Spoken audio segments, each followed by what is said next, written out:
and welcome to the Whisky.com news on the 16th of January 2023. And the year starts a little bit slow. I skipped one or two news, and yeah, we still don't have that many news. But yeah, we actually don't have any news from Scotland, but we have news from England. Sarah Burgess was going to become the new whiskey maker for Lodge Distillery.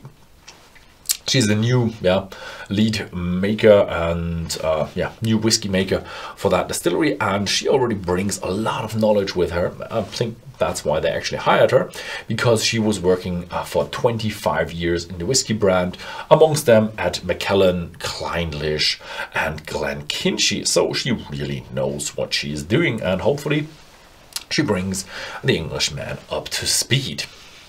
And yeah, next up, we're going to Ireland. Teeling is actually bringing out their second edition for their Wonders of Wood single pot still series. It's a 50% malted, 50% unmalted barley, and it comes from virgin Portuguese oak cask. And that's the beauty in that thing with this wood series. You know, it's European oak and it's from Portuguese and it's virgin European oak, so that sounds really interesting. So yeah, we're excited for more. Next up, we have something in Ireland, a bit of a big change, and that's a new distillery. It's the Harvest Lodge Distillery north of Dublin in Ballybriggan, and they want to invest 100 million euros into that distillery, and it should have 150 people on site, and their building the building permit is already given out, so they now released their things, and so they trying to get contractors to build that, and they actually want to finish it in 1.5 years. Very interesting, very tight schedule. Hopefully it works. Let's get into the international news for whiskey, and we have news from Scotland. They have a new whiskey distillery. That's the most northern whiskey distillery in Japan, and they're starting already production. That's because it's a really small micro distillery that probably didn't have to even build a building or something like that. It's just a still and some fermentation tubs somewhere. I'm not quite sure how big it is. I haven't seen yet.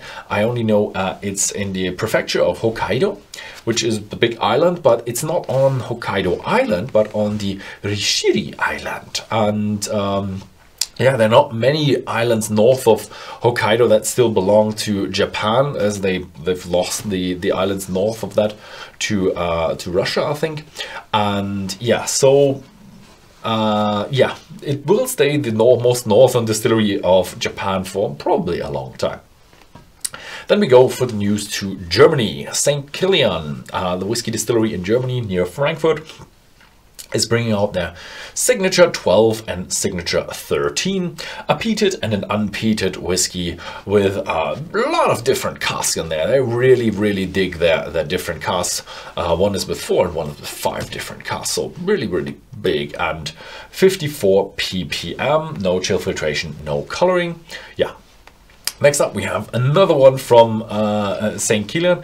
It's their joint venture with the heavy metal band Gravedigger, and in particular Axel Ritt, who is the lead guitar there, and he is doing the album names he is bringing into whiskey, and this time it's an ex-red wine, ex-bourbon, ex-ruby port wine cask, 47% ABV, and it's called Fields of Blood as their album, and yeah, sounds pretty awesome.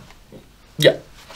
That was it. As I told you, a little bit slow start for the year, but that is normal, and it will recover, and as the big brands will bring out more stuff over spring. So see you next week.